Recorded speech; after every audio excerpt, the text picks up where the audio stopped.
और दूसरा फैक्टर है तुक्का लगाने की क्षमता। इसमें हंसी आती है पर दरअसल ये बड़ी गंभीर बात है। हंसी आपको तुक्का शब्द से आ रही है। दरअसल मैं बताना चाह रहा हूं कि तुक्का बहुत वैज्ञानिक वस्तु है। तुक्का बहुत यादृच्छिक या आर्बिट्रेरी मामला नहीं है, बहुत वैज्ञानिक चीज है। चलिए हम समझने का प्रयास करें। जैसे जनरल कैटेगरी में मान लीजिए कि आप एग्जाम दे रहे हैं और आपको 110 या 112 मान लेते हैं, 56 प्रश्न आपके ठीक होने चाहिए। आपका स्कोर 112 हुआ और आप प्रीलिम्स में क्वालिफाई हो गए। ठीक है, अब 56 प्रश्न आपके सही हैं, इसका मतलब है नेगेटिव मार्किंग हटाने के बाद इतने सही हैं। जो यूपीएससी का नेगेटिव मार्किंग का तरीका है वो बड़ा ही सिस्टमैटिक तरीका है। नेगेटिव मार्किंग का मेथड संक्षेप में समझ लें, बहुत वैज्ञानिक है। उसका फायदा क्या है, नुकसान क्या है, दोनों बातें स्पष्ट होनी चाहिए। मेरी जनरल सलाह ये है कि तुक्का जम के लगाइएगा परीक्षा में, लेकिन मैं उस सलाह पे आने से पहले वजह समझाना चाह रहा हूं आपको। और ये सलाह सबको नहीं है, किसको नहीं है ये आपको खुद जज करना है अभी की बात सुनने के बाद। जनरल सलाह यही है। लेकिन नेगेटिव मार्किंग का यूपीएससी का बड़ा सरल सा नियम है कि अगर आपका एक प्रश्न सही हुआ तो उसमें 2 नंबर मिलेंगे, और यदि आपका एक प्रश्न गलत हुआ तो उसमें सही होने पर मिलने वाले अंकों का 1/3 कट जाएगा, तो 2/3 आपका माइनस हो जाएगा। 2/3 का सरल सा मतलब क्या हुआ, कितना हो जाएगा, 0.66 नंबर आपके कट जाएंगे। अब इस तरह से बात समझना मुश्किल लगता है, इसको हम सरल भाषा में समझते हैं। मान लीजिए कि आपने पेपर देखा, उसमें प्रश्न क्रमांक 1, 2, 3 और 4, आपको चारों का अता पता ही नहीं है बिल्कुल भी। आपको यह भी नहीं समझ में आ रहा कि ये वही पेपर है जो मैं देने आया था, कोई और पेपर है, समझ नहीं आ रहा है, कुछ भी नहीं पता आपको उसके बारे में। ऐसे 4 प्रश्न हैं। यूपीएससी ये नहीं चाह रही कि तुक्का मारने वालों को नुकसान हो। कहीं कहीं नेगेटिव मार्किंग का पर्पस क्या होता है कि तुक्का लगाने वालों को नुकसान होना चाहिए। यूपीएससी केवल ये चाहती है कि तुक्का लगाने वाले को फायदा ना हो। मैं उम्मीद कर रहा हूं कि आप दोनों का अंतर समझ पा रहे हैं। तुक्का लगाने वाले को नुकसान हो ये मंशा नहीं है, तुक्का लगाने वाले को फायदा ना हो मंशा ये है। कैसे ये मंशा है, सिंपल प्रोबेबिलिटी है कि चारों प्रश्नों में 4-4 ऑप्शंस हैं और आपको एक भी नहीं आता है। आपने पहले प्रश्न में 4 में से रैंडमली कोई भी लगा दिया, सही होने की संभावना कितनी है, 1/4 है। आपने चारों प्रश्नों में तुक्का लगाया, सही होने की संभावना कितनी है, 1/4 है। सिंपल लॉ ऑफ प्रोबेबिलिटी कहता है कि आपका 1 ठीक होगा, 3 गलत होंगे। 1 ठीक होने से 2 नंबर मिलेगा, 3 गलत होने से 2 नंबर कटेंगे, और इसका मतलब है कि आप 0 के 0 हैं। अगर आपने 4 प्रश्नों में तुक्के लगाए तो स्कोर आपका 0 ही रह जाएगा। इन्होंने जो नेगेटिव मार्किंग की कसौटी रखी है कि 3 गलत प्रश्नों पर उतने ही नंबर कटेंगे जितना 1 सही होने पर कटते हैं, इसके पीछे का आर्गुमेंट ये है। इससे सरल सा निष्कर्ष है कि तुक्का लगाने से फायदा हो ना हो, नुकसान तो नहीं होता है। एक निष्कर्ष तो निकलता है ये वाला, नुकसान तो हो ही नहीं रहा इससे। अब भगवान करे कि मान लीजिए कोई तुक्का लगा 2 ठीक हो जाए बाई चांस, सोच के देखिए। अगर ऐसा हो जाए, मान लीजिए अगर ऐसा हो जाए, 2 सही होने पर इसको 4 नंबर मिल गए, मिले ना, जबकि 2 गलत होने पर इसका जो कटा है वो केवल 1.33 कटा है। और इसका मतलब ये हुआ कि अब ये बराबर नहीं है, अब इसको 2.67 मार्क्स का शुद्ध लाभ मिला है, केवल इस वजह से कि इसने 4 में से 2 तुक्के सही कर दिए। आप मेरी बात समझ गए। और यदि कोई तुक्के में इतना माहिर है कि 4 में 3 ठीक कर दिए उसने, 6 नंबर मिले, नुकसान कितना का हुआ, केवल 1 गलत, 0.66, 5.34 का उसको शुद्ध लाभ मिला।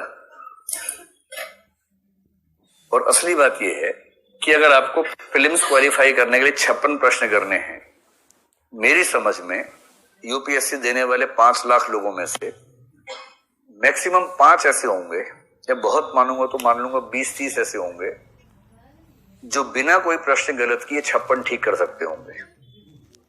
इस एग्जाम की नेचर, मतलब अगर आपने एग्जाम दिया है या कम से कम मॉक टेस्ट ठीक से दिया है तो आप समझ सकते हैं। कोई अगर ये कहता हो कि मैंने 56 प्रश्न किए, 56 के 56 सही किए, बाकी को हाथ ही नहीं लगाया, सब हवाई बातें हैं। जितने अच्छे लोग हैं उनमें से अधिकांश 40-45 के बाद टें बोल जाते हैं। 40-45 तक हो सकता है कि हाँ ये मुझे आता है, ये 3 कथन है, तीनों मुझे आते हैं, ये सही हुआ, ये गलत हुआ, एकदम एग्जैक्टली बता देंगे। 40-45 के बाद तो एक गेम चलता है, गेम ऑफ एलिमिनेशन, जिसको हम सीधी भाषा में बोलते हैं तुक्के की प्रतिस्पर्धा। ज्यादातर सफल लोग वही हैं जो तुक्का अच्छा लगाते हैं। पर पढ़ते तो अच्छा है ही, अच्छी पढ़ाई के साथ साथ अच्छे तरीके से तुक्का भी लगाते हैं। तुक्का कैसे लगता है उसको समझे। तुक्का शब्द थोड़ा हास्यास्पद है, उसके पीछे की जो गणितीय विधि है हमें वो समझने की जरूरत है। अब अपने 56 की 112 है। एक तरीका और है, आप इसमें 4 प्रश्न जोड़ दीजिए कि आपने 60 प्रश्न सही किए, 12 प्रश्न गलत किए, तो भी आपका स्कोर 112 ही रहेगा। कितना सरल है। अगर 56 प्रश्नों से 112 मिले, आपने 4 ज्यादा सही कर दिए और 12 गलत कर दिए, 4 सही से आपको उतने नंबर मिलेंगे जितने 12 गलत होने से कटेंगे, आपका स्कोर उतना का उतना रहेगा।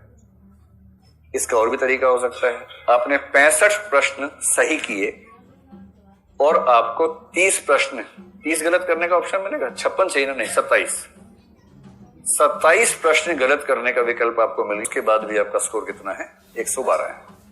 मैं दावे से कह रहा हूं कि अगर कोई कहता है कि मैं 56 ही करूंगा और 56 ठीक कर दूंगा, तो वो या तो झूठ बोल रहा है या मजाक बना रहा है।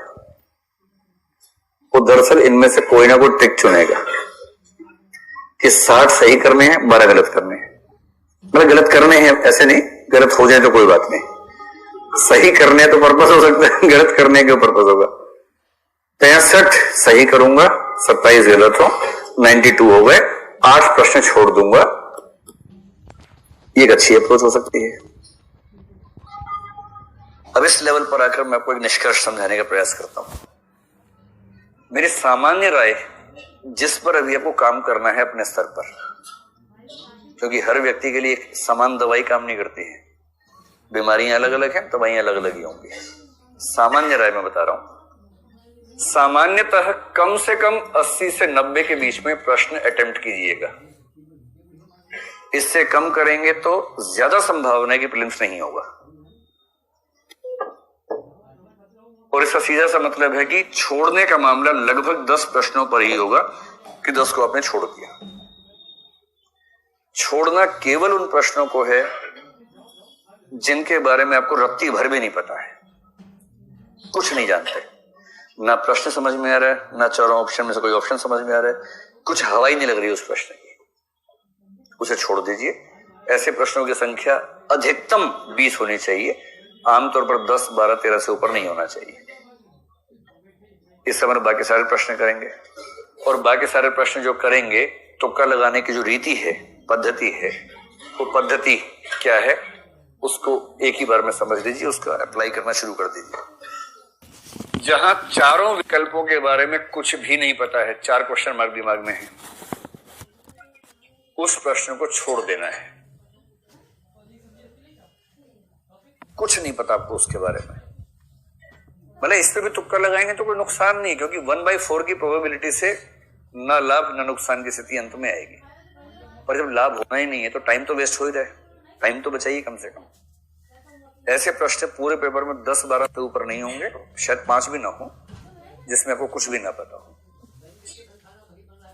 जिस प्रश्न में आपको ये पता है कि इन 3 में से कोई उत्तर होगा, ये एक तो नहीं ही होगा, एलिमिनेट करने का मेथड है। प्रश्न पढ़ा, उत्तर पढ़े, आपको ये नहीं पता कि सही उत्तर कौन सा, बस ये पता है कि ये उत्तर नहीं हो सकता, 4 में से 1 ये तो हो ही नहीं सकता, बाकी 3 में से कोई भी हो सकता है। अगर आप इस मेथड से आगे बढ़ेंगे तो आपको फायदा होगा। कितना फायदा होगा अभी स्पष्ट करता हूं। अगर आपको पता है कि 2 ऑप्शंस तो पूरी तरह से गलत हैं, बाकी 2 में से पता नहीं कौन सा है, जैसे पहले में आपको चारों में नहीं पता था, अगले में 3 में से कौन सा उत्तर नहीं पता, 1 पता है कि नहीं हो सकता है, तीसरी स्थिति में 2 पता है कि नहीं हो सकते उत्तर, बाकी दोनों में से कौन सा ये क्लियर नहीं है। इसमें तो आप मान के चलिए कि बहुत बड़ा फायदा आपको होगा। अति लाभ कर लीजिए और बीच वाले में लाभ, और जिसमें केवल एक पे है, बाकी तीन तो नहीं हो सकते चाहे जो हो जाए। ये वाला होगा या नहीं ये पता नहीं। तो वहां ये नहीं सोचना है कि ये तो बेईमानी के नंबर हो गए, मैं नहीं लूंगा बेईमानी के नंबर, वहां ये सब नहीं सोचना है। आपको पता है कि तीन उत्तर नहीं हो सकते। जैसे बहुत आसान सवाल पूछ दिया कि कोई एक कि भारत में ये खनिज कहाँ मिलता है, तीन ऑप्शन भारत से बाहर के दे रखे हैं। मैंने ऐसा सवाल नहीं आता है, लेकिन मान लीजिए कि ऐसा सवाल है, आपको उस खनिज के बारे में बिल्कुल नहीं पता कहाँ मिलता है भारत में, और आपको बस ये पता है कोलंबो में नहीं मिल सकता भारत के अंदर, और आपको पता है कि ब्राजील में भारत के अंदर नहीं मिल सकता, ऐसी लंदन भारत के अंदर नहीं मिल सकता। अब चौथा जो भी लिखा हो, उसके बाद मुंबई लिखा हो, बड़ोदरा लिखा हो, उससे क्या फर्क पड़ता है, शिवकाशी लिखा हो, जब आपको ये पता है कि बाकी तीन ठीक हो ही नहीं सकते, चार ही ऑप्शन हैं, तो वहां तो 100% सही परिस्थिति है।